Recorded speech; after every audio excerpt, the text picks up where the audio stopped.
Hello mga langga, dahil sa ika-12 death anniversary ng biyenan ko, tara samahan nyo kami magpunta sa sementeryo. At dahil hindi pumapasok ang sinasakyan namin na bus dito sa sementeryo, ay nagbabao kami.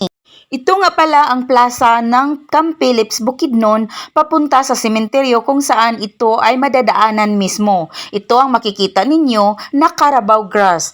Malaki at malawak ang plaza na ito. Dito ginaganap ang bazaar tuwing kapistahan ng Camp Phillips Bukidnon. Dito din matatagpuan ang simbahan mismo ng Camp Phillips Bukidnon. At dito din ginaganap ang rodeo o bugno sa mga kabayo tuwing kapistahan ng Camp Phillips Bukidnon dahil sa sobrang lawak nito. Maganda, malinis at malawak ang lugar na ito dito mismo sa Camp Phillips Bukidnon na inaalagaan ng Del Monte Company. Og mao na ni mga langga, dool na ta sa sementeryo sa Camp Phillips. Og diri makita nato nga kining sementeryo diri at bang lamang sa kapinyahan sa Del Monte Plantation. Pero wala tay pinya nga makita tungod kay ginadaro pa kini sa company. Og mao na ni ang entrance mismo kung asa ta mo naog ani atong gisakyan nga bao-bao mga langga.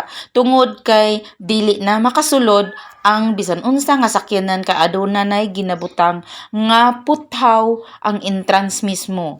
Og mao ni diring dapita adunay kalsada kung didto ka motuyok padulong sa likod sa simbahan pwede sad. Og diri miniagi sa diri mismo sa dalan nga entrance gyud siya sa sementeryo. Mao ni atong makita mga langga adunay public CR diri, pwede ka magngihi og mao ni simentado ang dalan ug luag pud ni siya nga sementeryo.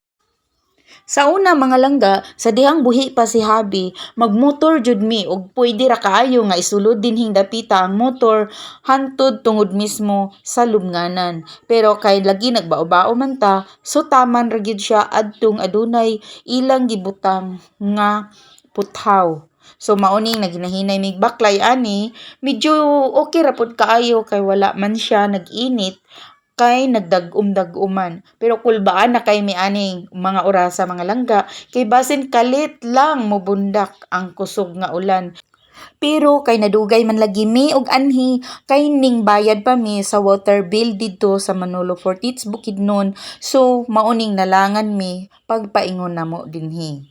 Pero at least nakaabot gyud ta dinhi mga langga ug dili sila magmahay nga ato gyud silang nadumduman o nabisita sa adlaw sa ilang pagkamatay. So diring dapita mga langga niabot na ta diri ta mosulod ta aning dapita kay diri silang tungura akong mga ugangan nahimutang. So mauning dirita padayon ta unta lang nga dili mo ulan kay itom na jud ang langit mga langga oh. So makita ninyo medyo nagkuan na gid siya. Murag hapit na gyud miabot ang ulan. Pero padayon lang gihapon mi aning mga orasa tungod kay maumang gyud among katuyuan nga madumduman or mabisita sila sa adlaw nila sa ilang pagpahulay. So, mauning medyo gapang lantaw nagiguan sa langit mga langga tungod kay murag delikado na gid ni nga muulan siya. Pero unsaon man gyud naana man gyud ta dinhi sulahos na lang gyud ta. Dili na ta pwede nga mobalik kay mao man ning gituyuan gyud namo og lahos diring dapita gikan mi nagbayad sa water bill. So diring dapita sila mga langga. So,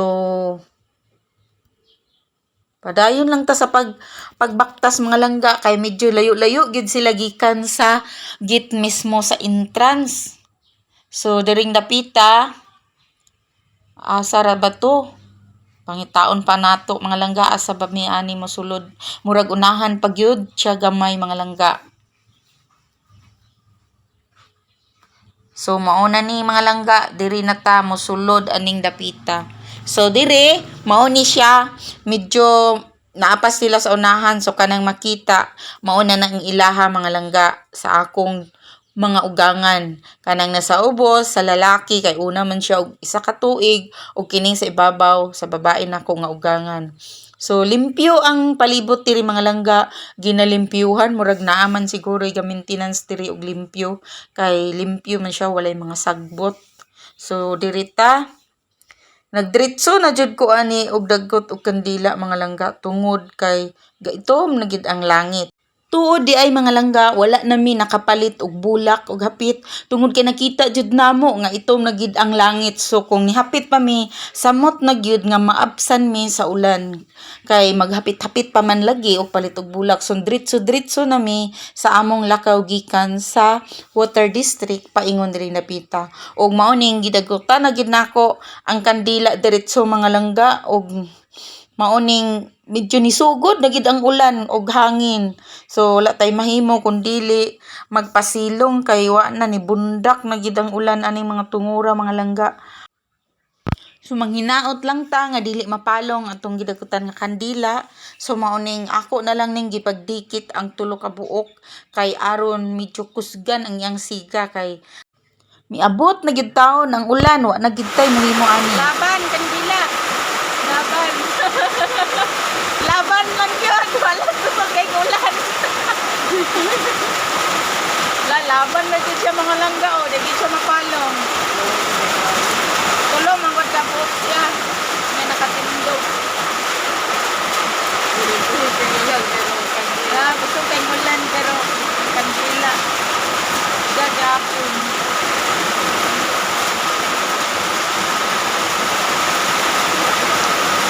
Sana di mapalong. Laban, kandila. Laban.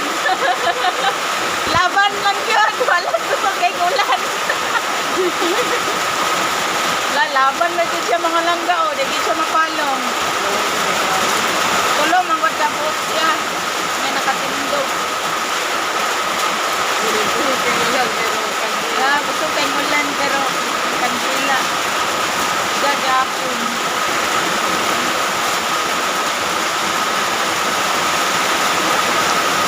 Sana di mapalong. Itim ng kalangitan mga langga. At ito na, lumabas na kami sa sementeryo, pauwi na kami. At dahil walang baon, naglalakad na lang kami palabas. Doon hanggang, iwan ko kung hanggang okay doon siguro. Okay lang kami.